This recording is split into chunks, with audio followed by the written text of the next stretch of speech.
ববি কিচেনে সবাইকে স্বাগত জানিয়ে আবার একটি নতুন রেসিপি নিয়ে চলে এসেছি। তো আজকে বানাবো গজা। তো আপনারা গজা অবশ্যই খেয়েছেন, মিষ্টি দোকান থেকে কিনে খেয়েছেন বা অনেক ইউটিউবে দেখেছেন গজা বানানো, কিন্তু আজকে আমি এক প্রকার বিশেষ রূপে কিন্তু গজা বানাবো বন্ধুরা, পাকা আমের গজা। তো সেটা কিরূপ খেতে লাগে দেখতে থাকুন, আমার ভিডিওটা সম্পূর্ণ প্রথম থেকে শেষ পর্যন্ত আমার সঙ্গে থাকবেন, ভিডিওটা দেখবেন। তো চলুন আজকে গজা বানানো শুরু করে দিই। দেখুন বন্ধুরা, আমি কিন্তু পাকা আমটা গ্রেড করে নিয়েছিলাম। তো সেটা এই যে এখানে ছাঁকনি দিয়ে ছেঁকে নিচ্ছি, যাতে আমার যে কোনো ছবড়া বা যে জালি জালিদার ভাবগুলো থাকে সেগুলো যাতে না পড়ে। তো এখানে অবশ্যই পাকা মিষ্টি আমের প্রয়োজন, একদম যেন মিষ্টি হয়, টক যাতে না হয়। টক হলে কিন্তু গজাটা ভালো হবে না বন্ধুরা, খুব যেন পাকা মিঠা আম হয়। তো আমি আমার আমের এটা গাঁতরাকে বের করে নিচ্ছি ছেঁকে। ছাঁকতে অবশ্যই হবে, না ছাঁকলে কিন্তু ভালো হবে না। তো দেখুন আমি ছেঁকে নিচ্ছি বন্ধুরা। আমি কিন্তু এখানে 250 গ্রাম মতো ময়দা নিয়ে নিচ্ছি। তো 250 গ্রামের কিছুটা আমি তুলে রেখেছি একটু চিকচিকাতে, যদি আমার একটু দরকার পড়ে। তো আমি এখানে ময়দাটা আমার চালানো ছিল আগে থেকে। তো ময়দাটা এখানে আমি কিন্তু উষ্ণ জল গরম নিয়েছি। এটার জন্য কিন্তু উষ্ণ ঠান্ডা জল মাখালে হবে না বন্ধুরা, এখানে কিন্তু আমি উষ্ণ জল গরম করে নিয়েছি। তো আমি এক এক সবকিছু দিয়ে মাখানো, যেখানে ময়ানটা কিভাবে দিতে হবে আপনারা দেখতে থাকুন। দেখুন বন্ধুরা, আমি কিন্তু পরিমাণ মতো লবণ দিয়ে দিচ্ছি, আপনারা আপনার পরিমাণ মতোটা বুঝে লবণটা দেবেন। তো আমি এখানে বেশি লবণ দেবো না, যেহেতু মিষ্টি হবে হালকা স্বাদের জন্য লবণটা দেবো, তো আমি দিয়েছি। তো আমি এখানে ময়ানের জন্য আমি কিন্তু ঘি ব্যবহার করছি বন্ধুরা। আপনারা চাইলে ডালডা ব্যবহার করতে পারেন, সাদা রিফাইন্ড অয়েল ব্যবহার করতে পারেন, কিন্তু আমি ঘিটা দিচ্ছি যাতে টেস্টটা বাড়ে, তার জন্য আমি দিচ্ছি।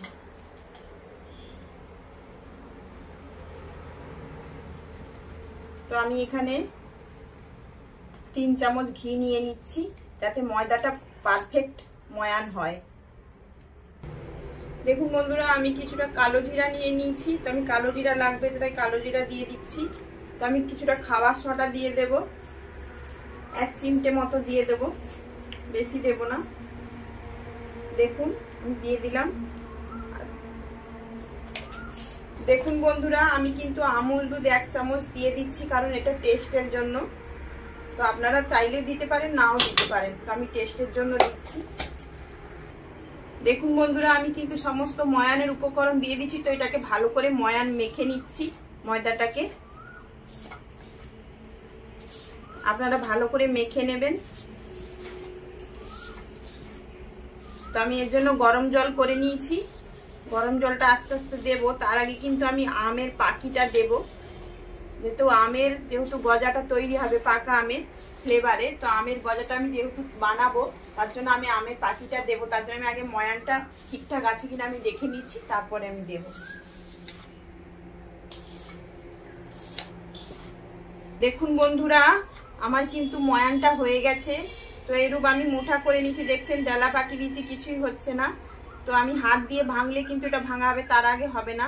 দেখতেই পাচ্ছেন আমার কিন্তু ময়ানটা একবারে পারফেক্ট হয়ে গেছে, দেখছেন একদম হয়ে গেছে। তো এইভাবেই বাড়িতে সবাই ময়ান দেবেন, না হলে কিন্তু ময়ান যদি না ঠিকঠাক হয় গজা কিন্তু একদম ভালো হবে না বন্ধুরা। তো আমি আস্তে আস্তে করে, আমি এই গরম জলটাই চামচটা ডুবিয়ে রেখেছিলাম, তাই আমি দিয়েছিলাম। তো তার জন্য গরম জলটার কালারটা এরকম হয়ে গেছে। তো আপনারা ভাববেন না যে এটা ময়লা জল, কিন্তু আমি এই চামচটা ঘি যেহেতু দুধ চুলেছিলাম, তাই এটা কালারটা এরকম হয়ে গেছে। তো আমি এখানে 2 চামচ থেকে 2.5 চামচ আমের পাখি দিয়ে দেব। একদম মিঠা আম নিতে হবে কিন্তু বন্ধুরা, বারবার বলতেছি, কিন্তু টক আম হলে হবে না। তো আমি 3 চামচই দিয়ে দিচ্ছি, আর দেব না। আমি এবার মেখে নিচ্ছি, আস্তে আস্তে করে মেখে নিচ্ছি। তো এবার আমি গরম জলটা আস্তে আস্তে দেব, যতটা প্রয়োজন আমার ততটাই দেব, বেশি বেশি দেবেন না আপনারা, অল্প অল্প করে দিয়ে আস্তে আস্তে করে মাখাবেন। দেখুন বন্ধুরা, আমার কিন্তু অর্ধেক ডেলা পাকানো টাইপেরই হয়ে গেছে। তো আমি একটু অল্প অল্প করে গরম জলটা দিয়ে মাখাবো, আমি আস্তে আস্তে করে কম কম দিয়ে মাখাবো, যেহেতু আমার যতটা প্রয়োজন আমি ততটাই দেব, বেশি পুরো জলটা কিন্তু হয়তো লাগবে না।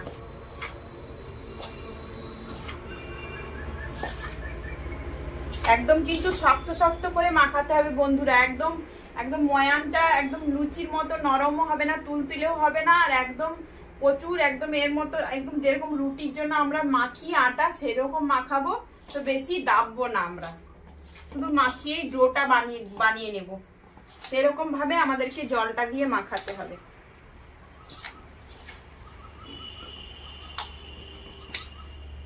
বন্ধুরা আমার কিন্তু একদম বানানো হয়ে গেছে এঁঠেলটা। তো আমি যেটা গজা বানাবো সেটা আমার একদম পারফেক্ট ভাবে মাখানো হয়ে গেছে। তো একদম পাতলাও করবে না, একদম দলদলা, মোটামুটি একদম শক্ত, যেন শক্ত শক্ত থাকে এরকম এঁঠেলটা, তাহলে কিন্তু পারফেক্ট গজা হবে, না হলে কিন্তু হবে না বন্ধুরা। তো আমি এটা হয়ে গেছে, আমি এর উপর থেকে একটু ঘি বুলিয়ে নিচ্ছি।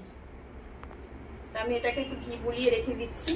তো আমি এটাকে 5 থেকে 7 মিনিটের জন্য আমি ঢেকে রাখবো। ততক্ষণে আমি তেল গরমটা চাপিয়ে দেব। দেখুন বন্ধুরা আমি কিন্তু 5 থেকে 7 মিনিট পর বলেছিলাম, তো আমি সেটাকে দেখুন আমি কিন্তু এবার এই ডোটাকে বের করে নিচ্ছি, বেলার জন্য প্রস্তুত করে নিচ্ছি। আমি একটু গুঁড়ি দিয়ে দিচ্ছি প্রথমটায়।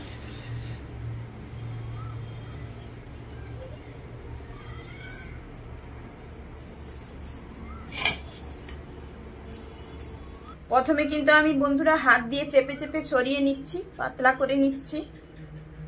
তারপরে আমি বেলুনি দিয়ে টানবো।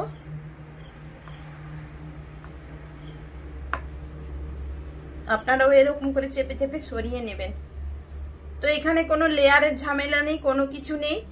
তো আপনাদেরকে আমি পাকা আমের অনেক দেখিয়েছি, পাটিসাপটা, পাকা আমের প্যাটিস, অবশ্যই আমার চ্যানেল থেকে দেখতে পাবেন, আমি রেসিপি দিয়েছি। তো আজকে আবার একটি পাকা আমের রেসিপি, খুবই সুন্দর সুস্বাদু খেতে, আপনারা বাড়িতে অবশ্যই ট্রাই করবেন।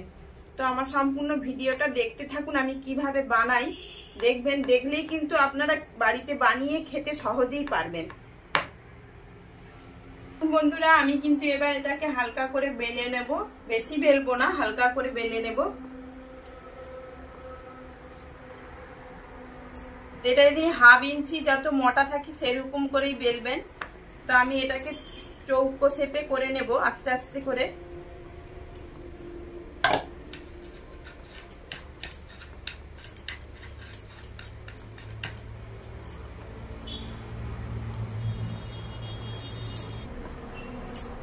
দেখুন বন্ধুরা আমি কিন্তু এরকম করে চৌকো শেপে আস্তে আস্তে করে নিচ্ছি, তাতে আমার গজাটা একদম শেপটা সুন্দর আসে। তো আমি এরকম ভাবে করে নিচ্ছি।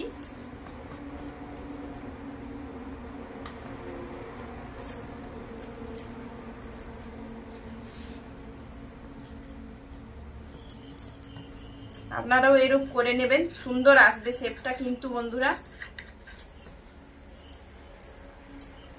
দেখুন বন্ধুরা আমি কিন্তু এটাকে সুন্দর করে চৌকো শেপ করে নিয়েছি। 1/2 ইঞ্চি যেন এটা মোটা থাকে, একদম পাতলা হলে কিন্তু হবে না। তো এরকম করে আমি দেখুন মোটাটা কিরকম করে করে নিয়েছি, এরকম দেখতেই পাচ্ছেন। আমি এটাকে শেপ দিয়ে দিচ্ছি কত সুন্দর করে, যাতে একদম সুন্দর করে শেপে আসে আমার গজাগুলো। তো আমি সেরূপ ভাবেই দিয়েছি যাতে আমার শেপটা সুন্দর আসে। তো আমাকে বেশি যেন না ঝামেলা করতে হয়, সেই জন্য আমি এটাকে করে নিয়েছি। তো আপনারাও এরূপ ভাবে করে নেবেন।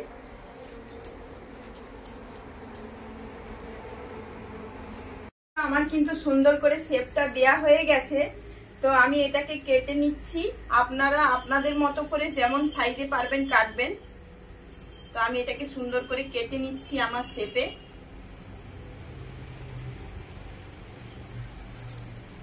আমি সুন্দর করে কেটে নিচ্ছি। তো গজাটা আমি কেটে নেব।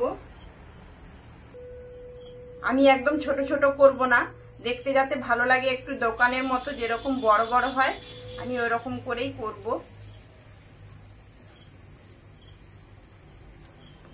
দেখুন আমার কিন্তু সুন্দর হয়ে গেছে কাটা এরূপ ভাবে। তো এবার আমি এটাকে তেলে ভেজে নেব।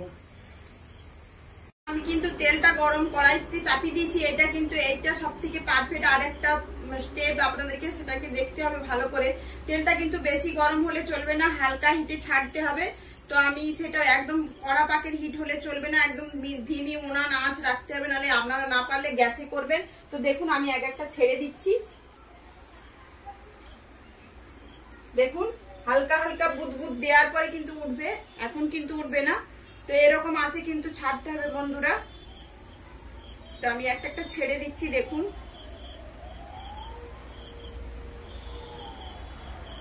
আমি বেশি দেব না, হালকা হালকা করে দিয়ে তো আমি সেটাকে ভাজার চেষ্টা করব। তো এখানে বন্ধুরা একটাতেও কিন্তু খুন্তি দেওয়া যাবে না বা ছানটা দেওয়া যাবে না যতক্ষণ না ভেসে একা একা উঠে ওপর দিকে। তো আমি আর দেবো না, এটা দিয়ে আমি ভাজবো। তো আমি একদম ধিমি, দেখুন বুদবুদ করে উঠছে তেলটা। যেহেতু এখানে কাঠের উনান তো একটু ধোঁয়া হচ্ছে, যেহেতু কম দেওয়া আছে, ঘুঁটা দেওয়া আছে, তার জন্য হচ্ছে। তো দেখুন এটা হালকা হালকা বুদবুদ করে উঠছে। এরকম করে যেন ধিমি তেলটা থাকে, একদম কড়া পাকে তেল দেবে না একদম, তাহলে কিন্তু হবেই না বন্ধুরা। তো এখানে সব থেকে পারফেক্ট এটাকে বুঝতে হবে তেলটা কতটা তাপ হিটে আছে। তেলটা যেন একদম লো ফ্লেমে থাকে, যে ছাড়লে তার কিছুক্ষণ পর যেন বুদবুদ করে উপর দিকে আমনেই দেখবেন ভেসে উঠছে গজাগুলো, তখন সেইভাবেই কিন্তু আপনারা ছাড়বেন। না হলে আর একদম খুন্তি বা ছানটা দেবে না যতক্ষণ না নিজে থেকে উপরে ভেসে উঠে। তো দেখুন কিভাবে ভাজা হচ্ছে,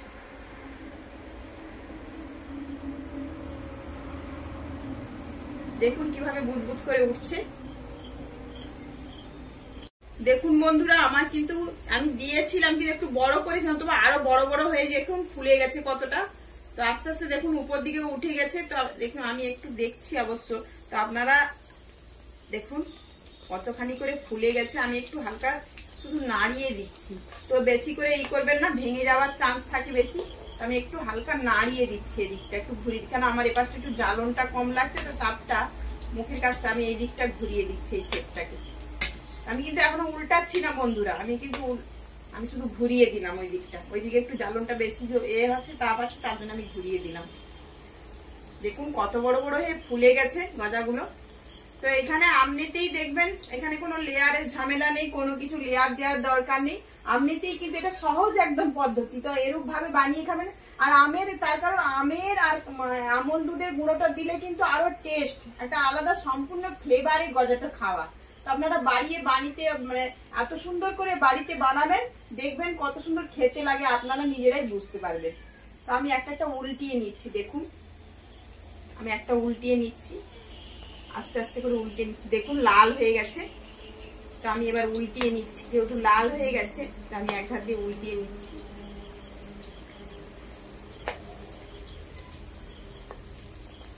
দেখুন বন্ধুরা আমি কিন্তু আগুনের তাপটা বাড়িয়ে দিয়েছি, জ্বালনটা বাড়িয়ে দিয়েছি লাল করে নেওয়ার জন্য। যেহেতু আমার হয়ে আসছে, আমি লালটা করে নেওয়ার জন্য দিয়েছি। তো দেখুন কত বড় বড় হয়ে গেছে, শুধু দেখুন একবার কত সুন্দর হয়েছে। দেখুন শুধু কত বড় বড় হয়েছে। তো এটাকে আমি একটু লাল করে নেব।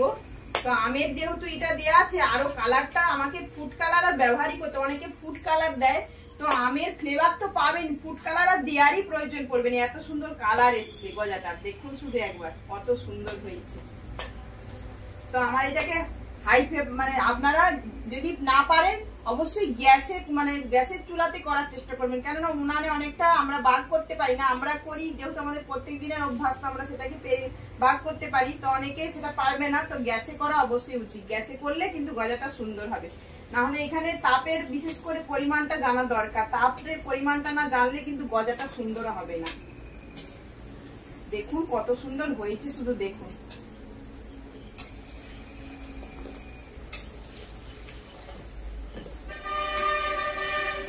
আমি এগুলা কিন্তু তেল থেকে ছেঁকে নিয়েছি। তো দেখুন একটু কিন্তু তেল নেই, একদম শুকনো শুকনো একবারে। দেখুন শুধু কত সুন্দর হয়েছে। তো এটা একটু ঠান্ডা হলে বুঝতে পারবো কতটা কিরূপ হয়েছে। তো আমি এই তেলটাকে নামিয়ে রাখবো, এত হিট তেলে আমি ছাড়বো না, তেলটাকে একটু ঠান্ডা করে ছাড়তে হবে। আমি তেলটা নামিয়ে নিচ্ছি।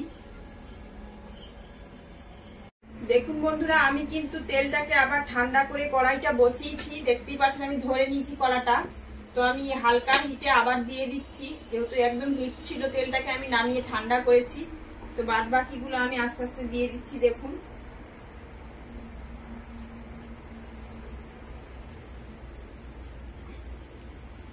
একটা একটা করে আমি দিয়ে দিচ্ছি। একদম কিন্তু ঠান্ডা, একদম উষ্ণ গরম থাকবে সেরকম দিবেন।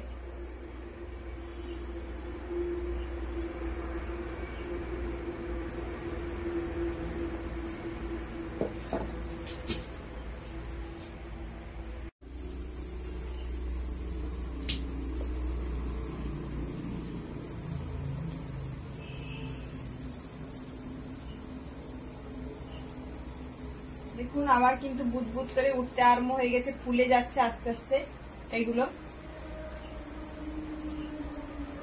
আমার কিন্তু এক একটা কত সুন্দর ফুলে গেছে। তো আমি একটা করে দেখি, একটা লোক পাশ দিয়ে দেখুন লাল হয়ে গেছে, দেখছেন? তো আমি এক একটা দেখছি, উল্টিয়ে দিচ্ছি আস্তে আস্তে করে। তো আরেকটু হবে, লালটা কম হয়েছে, আরেকটু হয়ে যাক, আমি পাল্টে নেব।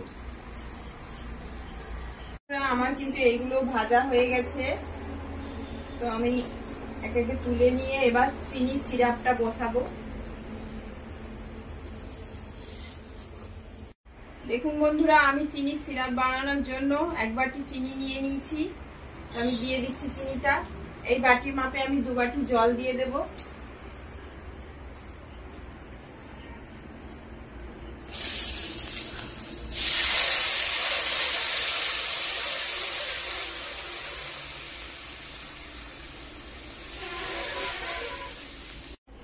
দেখুন বন্ধুরা, আমার কিন্তু চিনি সিরাপটা ফুটছে। তো আমি একটু চটচটা ভাব হয়ে যাবে দেখে নেব, তার একটু বাকি আছে।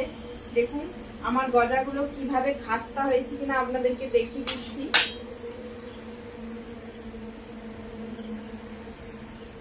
দেখুন কত সুন্দর লেয়ার আসছে, ভেতরটা দেখতেই পাচ্ছেন কত সুন্দর হয়েছে। দেখুন ভেতর, উপরটা কিন্তু একদম খাস্তা, ভেতরটা কিন্তু কত সুন্দর নরম, একদম পঞ্চে মতো। তো আমি এটা দেখছি, একদম মুচমুচ করছে উপরটা কিন্তু বন্ধুরা। তো এভাবেই যদি ভেতরটা রস ঢুকে যায় না, আরো কিন্তু খেতে দুর্দান্ত লাগবে। তো চিনির সিরাপটা হয়ে যায়, আমি আস্তে আস্তে গজাগুলো দিয়ে দেবো সিরাপে। দেখুন বন্ধুরা, আমি কিন্তু ন্যাচারাল ভাবে কোনো কালার মিশাইনি। তো আমটা দেওয়ার কারণে এত সুন্দর কালারটা এসেছে। তো মিষ্টির দোকানে ফুড কালার মেশানো হয়, তো আমি কিন্তু কোনো ফুড কালার দিইনি। তো দেখছেন এর হাতটা কোথায় গেছে, আমার কিন্তু ক্যামেরাম্যানের পেটে চলে গেছে। তো এটা দেখুন, এগুলো আমি আস্তে আস্তে দিয়ে দিচ্ছি। আমার রসটা কিন্তু একদম একদম রেডি, আমার আঠা ভাব এসে গেছে। তো আমি একে একে দিয়ে দিচ্ছি। একদম সুন্দর কিন্তু খেতে লাগবে বন্ধুরা। এরকম বাড়িতে বানিয়ে, সামনে কিন্তু বহু কিন্তু অনুষ্ঠান, বিশেষ করে বাঙালিদের জামাই ষষ্ঠী আসছে, যদি ঘরে যদি নিমকি সিঙ্গারা এরকম গজা যদি বানানো হয়, তো আপনাদেরকে আমি সিঙ্গারা নিমকিও বানিয়ে দেখাবো জামাই ষষ্ঠীর আগে। তো আমি এই গজাটা বানাচ্ছি। এভাবে যদি আমের গজা বানানো যায়, তো নতুন শাশুড়ির হাতে, যে আমার শাশুড়ি নতুন আমের গজা বানিয়েছে, তাহলে এটা মানে কি ইউনিক। কিন্তু জামাইরা খুব খুশি হবে যে কিভাবে আমের গজাটা একটু খেয়ে দেখি। তো এইভাবে বাড়িতে করবেন, আর কালারটা কিন্তু দুর্দান্ত এসছে বন্ধুরা। তো আমি এগুলোকে জাঁকিয়ে ভালো করে করে দিচ্ছি। এগুলো সব আরো ফুলে যাবে, কেন যেহেতু মিষ্টির রস টানবে তো ভেতরে, চিনির সিরাপটা যখন ভেতরে যাবে তখন কিন্তু আরো ফুলে যাবে, এটা সুন্দর হয়ে যাবে। তো লেয়ার গুলো কত সুন্দর এসছে দেখছেন তো, লেয়ার গুলো এসে গেছে, ফাটা ফাটা এসে গেছে, সুন্দর হয়ে গেছে। এই ফাটা ফাটা গুলো এসে গেছে এত সুন্দর ভাবে। তো এগুলো দিয়ে রস ঢুকে যাবে, দেখতেই পাচ্ছেন। দেখুন ফাটা ফাটা এসে গেছে। দেখুন বন্ধুরা, আমার কিন্তু আমের গজা একদম রেডি, পারফেক্ট একদম। তো আমার খাওয়ার জন্য সবাই পঙ্কতে বসে গেছে, মিষ্টি খাওয়ার জন্য। তো সবাইকে দিয়ে দিচ্ছি, খেয়ে বলবে কেমন হয়েছে। দোকানের মতো হয়েছে না, দোকানের থেকে আরো ভালো হয়েছে, খেয়ে বলবে। একটা করে দিতে বলছে। আচ্ছা একটা খাও। আচ্ছা খেয়ে বলো কেমন হয়েছে গজা, খেয়ে বলো, খেয়ে দেখো কেমন হয়েছে। খাচ্ছে ভালো হয়েছে, ভালো হয়েছে, ভালো মিষ্টি লাগছে, ভালো। হ্যাঁ কেমন হয়েছে? দোকানের মতো না, দোকানের থেকে ভালো, আরো ভালো হয়েছে, দোকানের থেকে আরো ভালো হয়েছে। হ্যাঁ আমের গজা, পাকা আমের গজা। কেউ কোনোদিন নাম শুনছে? কেউ শুনছে? তুমি শুনছো? হ্যাঁ আমার সোনু বলছে আমি শুনছি। কেমন ভালো খেতে? হ্যাঁ টাটা করে দাও, টাটা করে দাও, টাটা। তাহলে খেয়ে দেখো, একটু খাও, কামড়ে দাও, হা করে দাঁত দিয়ে কামড়াও। হ্যাঁ তো আমি একটু খেয়ে দেখি।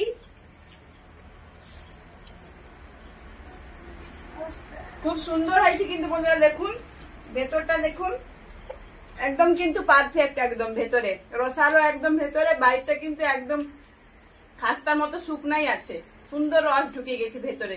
তো আপনারা এইভাবে বাড়িতে বানিয়ে খাবেন। তো আমার চ্যানেলটিকে সাবস্ক্রাইব করে আমার পাশে থাকবেন। আগামী দিনে নতুন নতুন রেসিপি পাওয়ার জন্য আমাকে কমেন্ট করবেন, লাইক করবেন। তো চলুন আগামী কোনো নতুন রেসিপিতে আপনাদের সঙ্গে আবার দেখা হচ্ছে।